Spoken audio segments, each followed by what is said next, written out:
गोष्टीची तुझ्याकडे व्यासपीठावरचे नाही 35 ॲक्च्युली नंबर थोडासा घाबरवणारा होता माझ्यासाठी. पण सर म्हणाले होते की होतंय, सर आणि विठ्ठल सर दोघांचं असं होतं की नाही होतंय, करा, जमेल तुम्हाला. आणि वन्स अगेन हे जे इझी रन आपण करतो मंगळवारचे ते जास्त हेल्पफुल राहतात. यानेच जास्त तुमचा इंडरन्स, पेशन्स आणि स्टॅमिना बिल्डअप होतो. मग इथे जर तुम्ही 1.5-2 तास 10 किलोमीटर करताय ना, तर मग तिथे सहज होतं. म्हणजे टप्पा तेवढाच ठेवला की सहज होतं. त्याचा अनुभव मला तिथं आला अल्ट्राला. कारण अल्ट्राला चढउतार होते, त्यामुळे तुम्ही एका पेसमध्ये रिदम एक जो घेतलेला आहे त्याच पेसमध्ये गेलात की मग होतं.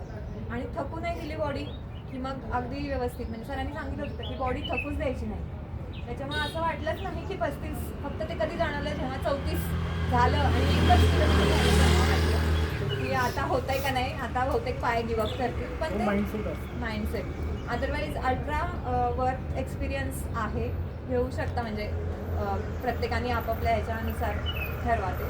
पण छान आहे. हायड्रेशन पॉईंट सगळं, बाकी सगळ्या फॅसिलिटीज छान होत्या. खूप होता.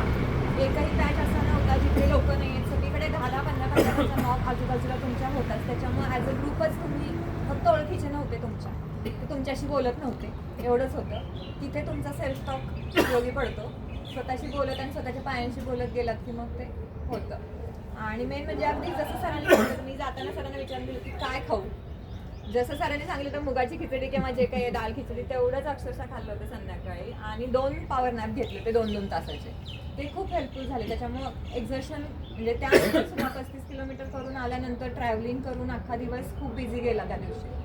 तरी पण काहीच क्रॅम्प नाही, लेग पेन नाही, नी पेन नाही. रिकव्हरी एकदम मस्त झाली. आपलं स्ट्रेचिंग जे आपण इथे करतो तेच तिथे केलं 35 किलोमीटर झाल्यावर. तेवढ्या स्ट्रेचिंगवरती काहीच इश्यू नाही आला. सगळी रिकव्हरी छान झाली. त्याच्यामुळे हे जे सध्याचं आहे हेच फक्त कन्सिस्टंटली केलं तरी खूप पुढचे माइलस्टोन सगळ्यांनाच छान जाते. थँक्यू.